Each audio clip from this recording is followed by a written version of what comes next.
चलो विद्यार्थी मित्रों, આપણે ધોરણ 11 સાયન્સ રસાયણ વિજ્ઞાન એમાં ચેપ્ટર પહેલાના આપણે 6 લેક્ચર પૂરા કર્યા।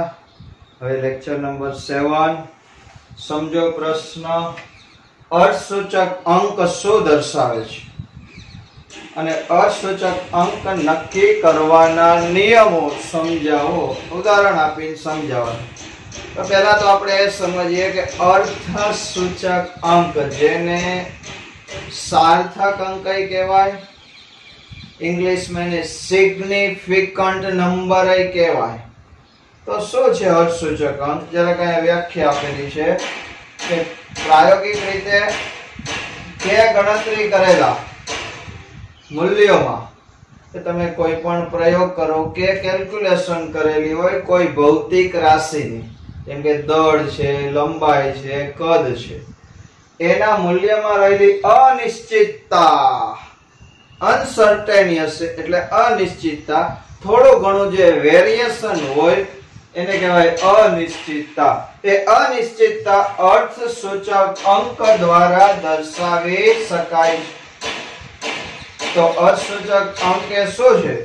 તો કે કંઈક અર્થ દર્શાવે છે એટલે એને બીજું અર્થપૂર્ણ અંક પણ કહેવાય। તો અર્થસૂચક અંક એટલે બીજું શું? તો કે અર્થપૂર્ણ અંક।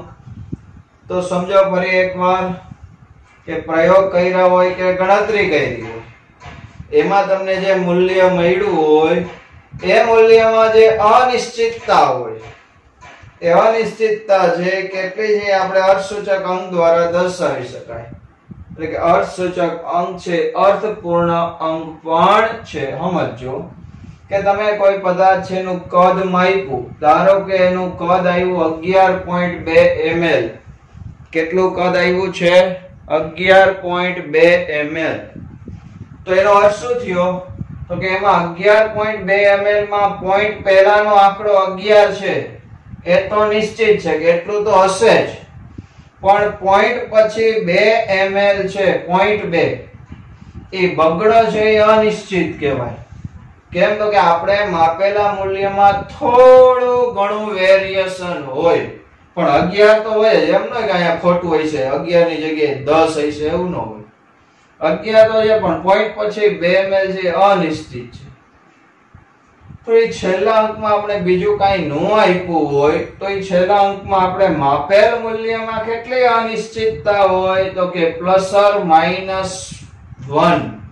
એટલે કે કાંઈ કદ ખરેખર 11.3 હોય અથવા 11.1 હોય અથવા 11.2 હોય। તો આને કહેવાય અર્થસૂચક અંક। આપણા માટે બહુ મહત્વનું નથી। હવે જે અર્થસૂચક અંકના નિયમ છે બરોબર સમજો, બહુ સહેલા નિયમ છે। આપણે નિયમ લેતા જાય, ભેગા ભેગા ઉદાહરણ લેતા જશું એટલે વધારે સ્પષ્ટ થતું જાય। તો અર્થસૂચક અંક નક્કી કરવાના નિયમો સમજો। પહેલો નિયમ તો કે બધા જ શૂન્ય સિવાયના અંક છે ને એને અર્થસૂચક અંક કહેવાય। 0 સિવાયના કોઈ પણ રકમમાં કે ગણતરીથી કરેલા જે મૂલ્ય હોય કે માપેલું મૂલ્ય હોય એનો જે આંકડો લખ્યો હોય એમાં શૂન્ય સિવાયના જેટલા હોય ને બધાને સિગ્નિફિકન્ટ નંબર કહેવાય। દાખલા તરીકે અહીંયા લખ્યું છે 285 ગ્રામ, તો આ બગડો, આશરો અને પાછળો ત્રણે ત્રણ અર્થસૂચક અંક જ કહેવાય। પાંચેય જરૂર છે, આશરોય જરૂરી છે અને બગડોય જરૂરી છે। તો અહીંયા અર્થસૂચક અંક કેટલા થયા? 1, 2 ને 3। તો અર્થસૂચક અંક કેટલા છે? 3। હવે આમ લખ્યું 0.25 ml, તમે કોઈ કદ માપો અને 0.25 ml આવે તો શું કહેવાય? અર્થસૂચક અંક કેટલા? તો કે આ પોઈન્ટ પહેલાનો 0 છે અર્થસૂચક ન કહેવાય, પોઈન્ટ પછીના બે આંકડા છે શૂન્ય સિવાયની સંખ્યા તો એને કહેવાય બગડો ને પાછળો, એટલે 2 થયા। તો અર્થસૂચક અંક કેટલા થયા? 2। તો સમજાણો પહેલો નિયમ। બીજો નિયમ, દશાંશ ચિહ્ન એટલે પોઈન્ટ પહેલાના શૂન્ય છે એ અર્થસૂચક નથી। અને જો આખો નિયમ સમજો, દશાંશ ચિહ્ન પહેલાના શૂન્ય તેમજ દશાંશ ચિહ્ન અને શૂન્ય સિવાયના અંકોની વચ્ચેના શૂન્યને અસૂચક અંક તરીકે ગણાતા નથી. સમજો શું કીધું કે આ 0.18 લખ્યું છે, 0.18, તો એમાં 0 જે અસૂચક અંક નથી તો દશાંશ ચિહ્નનું સ્થાન દર્શાવે છે. તો આમાં અસૂચક અંક કેટલા? તો કે એકડો ને આઠડો, બે થી અસૂચક અંક. અહીંયા 0.032 છે, તો આ દશાંશ ચિહ્ન અને શૂન્ય સિવાયના અંકો એટલે તગડો ને બગડો, એના પહેલાના એટલે કે આ 0, ભાઈ આ 0 તો નથી જ અસૂચક અંક, પણ આ 0 છે એ અસૂચક અંક નથી તો દશાંશ ચિહ્નનું સ્થાન દર્શાવે છે. ટૂંકમાં કહેવાનું કે પોઈન્ટ પહેલા કોઈ આંકડો ન હોય અને 0 હોય તો એ અસૂચક અંક નથી. પછી પોઈન્ટ પછી સીધા 0 આવતા હોય તો એ અસૂચક અંક નથી. પણ તગડો ને બગડો છે તો અસૂચક અંક કેટલા થયા? 2. તો એવી રીતના ત્રીજી રકમ આવી છે 0.00482. તો આ એકેય 0 છે એ અસૂચક અંક નથી, માત્ર ચોગડો, આઠડો ને બગડો કેટલા થયા? 3 અર્ધસૂચક અંક થયા. ત્રીજો નિયમ, તો પહેલો નિયમ શું? આંકડાથી અસૂચક અંક. બીજો નિયમ, પોઈન્ટ પહેલાના 0 કે પોઈન્ટ પછી તરત 0 હોય તો એ અસૂચક અંક નથી, આંકડા જે જ અસૂચક અંક ગણવાનો. ત્રીજો નિયમ, શૂન્ય સિવાયના બે અંકો એટલે એકડાથી માંડી નવડા સુધીના બે અંકોની વચ્ચેના 0 હોય તો એ અસૂચક કહેવાય. ઈ પોઈન્ટ પહેલા હોય પછી હોય કાઈ નહીં જોવાનું. અહીંયા જો 2.005 છે તો અહીંયા બગડો આવી ગયો ને અહીંયા પાછળો આવી ગયો. પોઈન્ટ હોય કે ન હોય કે ન હોય, પણ બે આંકડા આવી જાય 1 થી 9 સુધીના ગમે એની વચ્ચેના જેટલા પણ 0 હોય ને એને અસૂચક ગણવાના. તો 2.005 છે તો બગડો અને પાછળની વચ્ચેના 0 ને અસૂચક ગણી લેવાના. તો કુલ અસૂચક અંક કેટલા થયા? બગડો 1, આ 2 0 એટલે 2 ને 1 3 ને આ પાછળો, તો અસૂચક અંક કેટલા થાય? 4. એવી રીતના આપ્યું 4005, એમાં પોઈન્ટ નથી તો આ 4 આંકડાને કેવા ગણવાના? અર્ધસૂચક. સમજો અહીંયા તમે એમ કીધું સાહેબ અહીંયા પોઈન્ટ પછીના 2 0 ને તમે અર્ધસૂચક ગણ્યા, અહીંયા ના પાડતા, પણ અહીંયા પોઈન્ટ પહેલા આંકડો નહોતો. જો અહીંયા પોઈન્ટ પહેલા અંક આવી જાય છે, અંક આવી જતો હોય તો એને અર્ધસૂચક ગણવાના. ચોથો નિયમ, દશાંશ ચિહ્નની જમણી બાજુએ પહેલા અંક હોય અને તેની પાછળ શૂન્ય હોય તોય શૂન્ય અર્ધસૂચક અંકમાં ગણવાના. શું કહે છે? જો પોઈન્ટ છે 0 પોઈન્ટ પછી અંક આવી ગયો બગડો, તગડો, ચોકડો 1 થી નંબર 9 સુધીનો ગમે આવી જાય, પાછળ 0 હોય તો એને અર્ધસૂચક ગણવાના. તો આમાં અર્ધસૂચક અંક કેટલા થયા? 200. કેટલા થયા? 3. અહીંયા પોઈન્ટ પછી આઠડો છે પછી 4 0 છે તો અર્ધસૂચક અંક કેટલા કહેવાય? 8 પછી 3 0 એટલે 8 અર્ધસૂચક અંક કહેવાય, અને 1 2 ને 3 0 છે એ અર્ધસૂચક અંક કહેવાય. તો કુલ કેટલા થયા? 4. ફરી નિયમ, પહેલા આંકડા જે અર્ધસૂચક અંક કહેવાય.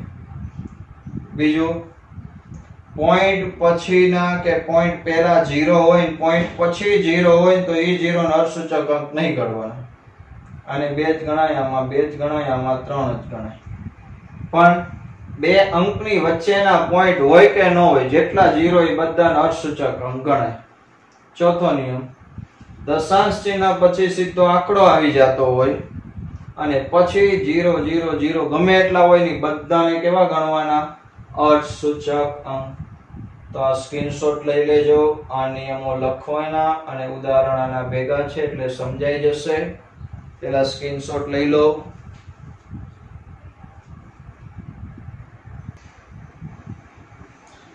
ચાલો, ત્યાર પછીનો પાંચમો નિયમ બહુ સિમ્પલ છે કે પૂર્ણાંક સંખ્યા પછી દશાંશ ચિહ્ન પાછળ મૂકેલા શૂન્યને અસૂચક અંક તરીકે ગણવા. એટલે કે પૂર્ણાંક સંખ્યા હોય આગળ, પછી પોઈન્ટ આવી જતો હોય, પછી પાછળ જો 0 હોય તો એ 0 ને અર્થસૂચક અંક ગણવા. તો ભાઈ જો આમાં 28.0 લખ્યું છે, તો આમાં અર્થસૂચક અંક કેટલા થાય? 3. કયા કયા? બગડો, આંચડો અને 0. એવી રીતે 28.00 હોય તો અર્થસૂચક અંક કેટલા થશે? 4. 28.30 હોય તો આ પોઈન્ટ પછીના 0 છે એને અર્થસૂચક ગણાય, એટલે કેટલો આવશે? 5. તો આ થયો પાંચમો નિયમ. અને છેલ્લો નિયમ કે અંકને વૈજ્ઞાનિક સંકેત પદ્ધતિમાં લખવામાં આવે ત્યારે બધા જ આંકડાને અર્થસૂચક ગણવા. દાખલા તરીકે જો આમ છે 4.01 ગુણ્યા 10 ની 2 ઘાત. આ 10 ની ઘાત છે એ અર્થસૂચક નહીં ગણવાનું. તો અહીંયા 3 આંકડા થયા, તો આમાં અર્થસૂચક અંક કેટલા થયા? 3. 8.256 ગુણ્યા 10 ની 3 ઘાત, તો આ ચારે ચાર આંકડા છે અર્થસૂચક અંક ગણાય. 5.0243 ગુણ્યા 10 ની 5 ઘાત ને અર્થસૂચક ગણવાના નથી. ઘાત પહેલાના આંકડા છે એને અર્થસૂચક સાર્થક અંક કહેવાય. તો 1 2 3 4 ને 5, તો આમાં અર્થસૂચક અંક કેટલા થઈ ગયા? 5. તો આ 5 નિયમ આવડે, સોરી 6 નિયમ, એટલે અર્થસૂચક અંક નક્કી કરતા આવડી જાય. 6 નિયમ બરોબર સમજવાના છે. હું તમને આપણે થોડાક ઉદાહરણ સમજીએ. સ્વાધ્યાયનો જ પ્રશ્ન નંબર 19 છે, આપણે લઈ લઈએ કે નીચેનામાંથી અર્થસૂચક અંક કેટલા છે દર્શાવો. તો ચાલો જોઈએ. આમાં કયો જોઈએ? 0.0025. તો ભાઈ પોઈન્ટ પછીના 2 0 છે અને આ 0, એ ત્રણને અર્થસૂચક ન કહેવાય. તો પાછળના 2 આંકડા છે અર્થસૂચક થશે. તો આમાં અર્થસૂચક અંક કેટલા? તો પહેલાનો જવાબ આવશે. આના કેટલા અર્થસૂચક અંક થાય? 2. કયા? 25. હવે 208 લખ્યા છે, તો એમાં તો 2 આંકડાની વચ્ચે 0 છે, તો આ 3 ને શું કહેવાય? અર્થસૂચક અંક. 5005 છે, તો 2 આંકડાની વચ્ચેના 0 છે, એટલે બધા જ અર્થસૂચક અંક થઈ જશે. તો 5005, તો કુલ કેટલા થયા? 4. હવે 126.000 છે, તો પોઈન્ટ પછી 0 આવે એ બધા અર્થસૂચક ગણાય. તો પાછળ જો અહીંયા આંકડા હોય તો બધા જ લઈ લેવા. તો 126 એટલે 3 આ ને 3 આ કેટલા થયા? 6. 500.0, તો આના અર્થસૂચક અંક કેટલા? 4. 2.0034, તો બધા અર્થસૂચક અંક 1 2 3 4 5, અને કેટલા થયા? 5. પણ જો યાદ રાખજો આમ હોય 500 પછી પોઈન્ટ ન હોય, આમાં 500 પછી 0.0, તો આમાં પોઈન્ટ ન હોય, તો આ બે ને અર્થસૂચક ન ગણાય. તો આમાં કેટલા? આ 1. યાદ રાખજો 500.0 હોય તો આ બધા અર્થસૂચક, પણ ખાલી 500 લખ્યું હોય, 0 અહીંયા પોઈન્ટ ન કર્યું હોય, તો આ બે 0 છે એને અર્થસૂચક ગણાય નહીં. તો કેટલા થયા? 1. તો આ રીતે અર્થસૂચક અંક નક્કી કરવાના છે. 6 નિયમ બરોબર પાકા કરજો. દરેકમાં ઉદાહરણ છે સમજજો, અને પછી આ અર્થસૂચક અંક કેમ ગણ્યા છે સમજી લો એટલે આવડી જાય. બરોબર? ચાલો સ્ક્રીનશોટ લઈ લેજો, પછી આગળ વધીએ.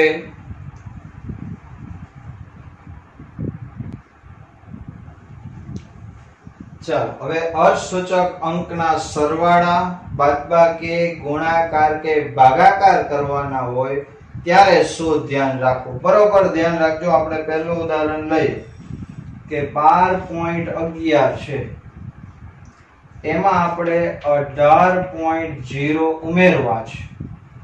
તો આનો સરવાળો કરો. આમાં અર્થસૂચક અંક કેટલામાં કેટલા થયા? 4. 18.0 માં અર્થસૂચક અંક કેટલા થયા? 3. હવે હું એનો સરવાળો કરું.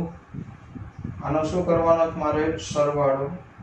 તો આનો સરવાળો કેટલો થશે તો કે આ 1 ના 1 આ 1 નો 1.8 ને 2 10 નો 0 વધી 1 30.11 થયો કેટલો થયો 30.11 પણ આ 30.11 છે એમાં અસૂચક અંક કેટલા તો કે 1 2 3 ને 4 પણ ધ્યાન આપજો જે બે રકમનો આપણે સરવાળો કર્યો હોય કે બાદબાકી કરી એમાં જેમાં દશાંશ ચિહ્ન પછી ઓછામાં ઓછા અર્થસૂચક અંક હોય એને જોવાના તો આમાં પોઈન્ટ પછી બે અર્થસૂચક અંક છે 12.11 માં પોઈન્ટ પછી બે અર્થસૂચક અંક છે અને 18.0 માં પોઈન્ટ પછી એક અર્થસૂચક અંક છે તો જે જવાબ હોય એમાં આપણે આ બે માં જેમાં ઓછામાં ઓછા પોઈન્ટ પછી અર્થસૂચક અંક હોય એટલા જ લખી શકાય એનાથી વધારે ન લખી શકાય તો આપણો જવાબ ભલે 30.11 આવ્યો પણ હકીકતમાં જવાબ કેટલો કરવાનો તો કે પોઈન્ટ પછી એક જ અર્થસૂચક અંક રાખવાનો એકડો કાઢી નાખવાનો તો આપણો જવાબ શું આવી ગયો 30.1 તો અર્થસૂચક અંકના આ રીતે સરવાળા બાદબાકી કરવાના ચલો હવે હું બાદબાકી લઈ લઉં છું આ જ આંકડો લો 12.11 સોરી 18 મોટી રકમ લઈ લો ચલો 18.0 માઈનસ 12.11 તો બાદબાકી તો આપણે જેમ કરતા હોય એમ જ કરી નાખવાની તો આનો જવાબ આવે 5.89 હવે 5.89 આવ્યો તો અહીંયા પોઈન્ટ પછી બે અર્થસૂચક અંક આવ્યા પણ આપણી રકમ છે એમાં 18.0 માં પોઈન્ટ પછી એક જ અર્થસૂચક અંક છે એક જ તો આપણે આને પોઈન્ટ પછી બે નો જવાબ ન લખી શકાય તો આનો જવાબ શું લખશું તો કે આને કાઢી નાખો હવે તમને ખબર છે નવડો ગાઢો તો 8 માં 1 ઉમેરાઈ જાય એવું તમે ભણ્યા છો 5 કરતા મોટી રકમ હોય તો આમાં 1 ઉમેરી જાય એટલે જવાબ કેટલો થઈ ગયો પણ પોઈન્ટ પછી એક જ અર્થસૂચક અંક રહેવો જોઈએ આવું ગુણાકારમાં થશે દાખલા તરીકે આપણે લઈએ 2.5 ગુણ્યા 1.25 આનો ગુણાકાર કરું તો એનો જવાબ આવે 3.125 કેટલો આવ્યો 3.125 તો જો આમાં પોઈન્ટ પછી એક અર્થસૂચક અંક આમાં પોઈન્ટ પછી બે અર્થસૂચક અંક છે તો ઓછા કયામાંથી આ પહેલી રકમ તો આનો જવાબ છે એ પોઈન્ટ પછી એક જ અર્થસૂચક અંક સુધી રાખવાનો બાકી કાઢી નાખવાના તો 3.1 હવે આ પાંચડો કાઢો તો આ બગડો એટલે કાઈ ફેર ન પડે પછી આ બગડો કાઢો તો એકડામાં કાઈ ફેર ન પડે એટલે આપણો જવાબ શું થઈ ગયો 3 તો ટૂંકમાં ફરી એકવાર કહી દઉં છું અર્થસૂચક અંકના સરવાળા ગુણાકાર બાદબાકી ભાગાકાર ગમે તે હોય તમારે રકમમાં જોવાનું જે બેનો તમે સરવાળો કે 3 નો સરવાળો કરતા હોય જે બેનો ગુણાકાર કરતા હોય કે 3 નો ગુણાકાર કરતા હોય એમાં પોઈન્ટ પછી જે રકમમાં ઓછામાં ઓછા અર્થસૂચક અંક હોય જવાબમાં છેલ્લે એટલા ઓછામાં ઓછા અંક જ રાખવાના બાકીનાને કાઢી નાખવાના તો આ ત્યાં બહુ સિમ્પલ અર્થસૂચક અંકના સરવાળા ગુણાકાર બાદબાકી ભાગાકાર હવે આપણે લેવાના છે કે અહીંયા કાઢી નાખો છો તો કાઢી નાખવા વખતે કયો આંકડો કાઢો તો આગળની રકમમાં ઉમેરવા કે નહીં એને કહેવાય સન્નિકટન સંખ્યાને સન્નિકટન કોઈ પણ સંખ્યાને સન્નિકટન શું કહેવાય સન્નિકટન એટલે શું નાની બનાવી એટલે કેમ આમાંથી નવડો કાઢી નાખ્યો તો આમાંથી એકડો કાઢી નાખ્યો એ કાઢીને જે યોગ્ય નાની સંખ્યા બનાવો તો એ સન્નિકટન માટેના નિયમ જો કે આ નિયમ તમને બધાને આવડે જ છે આમાં કઈ બહુ મારે ઊંડું ઉતરવાનું જરૂરી નથી પણ તોય લઈ લઉં છું કે જો જમણી બાજુનો અંક 5 થી વધુ હોય તો તેને દૂર કરતી વખતે તેની આગળની સંખ્યામાં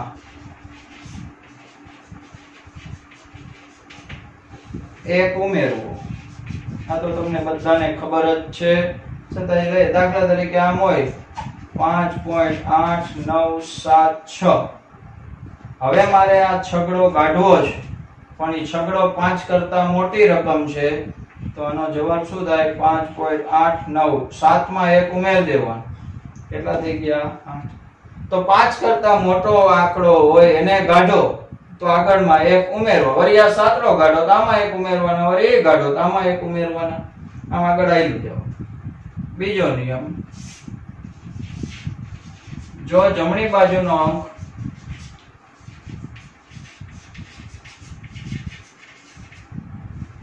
પાંચ થી નાનો હોય તો કોઈ જ ફેરફાર વગર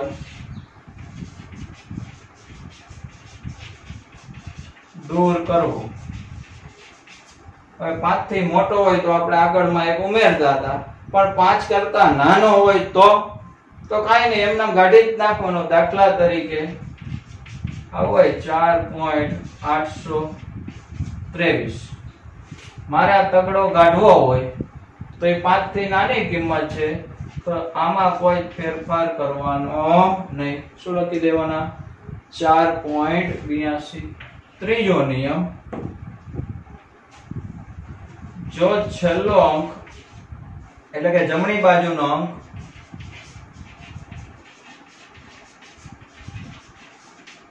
પાંચ હોય તો શું કરવાનું?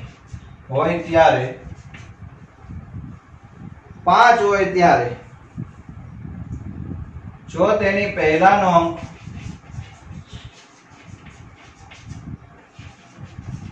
એકી સંખ્યા હોય તો 1 ઉમેરવો, અને બેકી સંખ્યા હોય તો ઉમેરવો નહીં. જો હવે આયા કીધું 5 થી વધારે હોય તો આગળની રકમ કાઢતા જાવ, અહીંયા 1 ઉમેરાતો જાય. પણ 5 થી નાની હોય તો એમનેમ કાઢી નાખ. પણ 5 હોય ત્યારે શું કરવાનું? તો 5 હોય ત્યારે આગળની રકમ જોવાની. આગળનો અંક એકી હોય તો ઉમેરવાનો, બેકી હોય તો નહીં ઉમેરવાના. જો દાખલા તરીકે આમ હોય 15. આ 5 ને મારે કાઢવો છે તો એની આગળનો આંકડો આ જોવાનો. એકડો છે એકી સંખ્યા છે તો કે હા, તો આને લખવાનો બગડો, તો એમાં 1 ઉમેરવાનું. બીજું ઉદાહરણ અહીંયા લઈ લો. બીજું ઉદાહરણ 1635 છે ને આ 5 કાઢવો છે તો શું કરવાનું? તગડામાં 1 ઉમેરી ચોગડો કરવાનો. પણ જો બેકી સંખ્યા હોય, આમ હોય 15, 25 અને આ 5 આપણે સન્નિકટ એટલે નજીક, એટલે કે આપણે અર્થસૂચક અંક આમાં 3 જ રાખવાના હોય, ચોથાને કાઢી નાખવાનો હોય તો આ પાંચડો કાઢવાનો. પણ આગળ બેકી સંખ્યા હોય તો કાઈ ફેરફાર નહીં કરવાનો, એમ નામ ઉમેરી દેવાનું. એકી સંખ્યા હોય તો બેકી થશે એટલે 1 ઉમેરી દેવાનો. એકી સંખ્યા હોય તો ઉમેરવાનો, બેકી સંખ્યા હોય પાંચડો કાઢવાનો હોય તો ઉમેરવાનો નહીં. સમજાય છે? આ બહુ સિમ્પલ વસ્તુ છે. સ્ક્રીનશોટ લઈને લખી લેજો.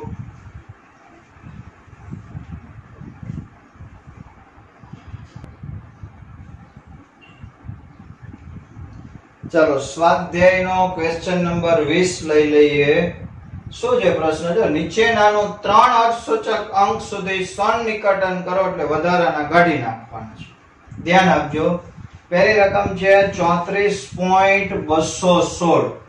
તો આમાં અર્થસૂચક અંક કેટલા છે? તો કે બધા અર્થસૂચક અંક છે. તગડો, ચોગડો, બગડો, એકડો અને છગડો. આપણે 3 જ રહેવા જોઈએ, બાકીના કાઢી નાખો. તો માનો કે આ છગડો કાઢવાનો થાય, તો છગડો કાઢો તો આગળ એકડો છે, અહીંયા કેટલા થઈ જાય? બગડો. પણ એ બગડાને કાઢવાનો છે, બગડો કાઢો તો કાંઈ ફેર ન પડે, તો આનો જવાબ શું આવી જાય? 34.2. જો પેલા છગડો કાઢવાનો, છગડો કાઢો તો આમાં એક ઉમેરાશ એટલે આ બગડો થઈ જાય. હવે બગડો કાઢો, આમાં એક ઉમેરાય નહીં એટલે એમ નંબર રહી ગયો 34.2.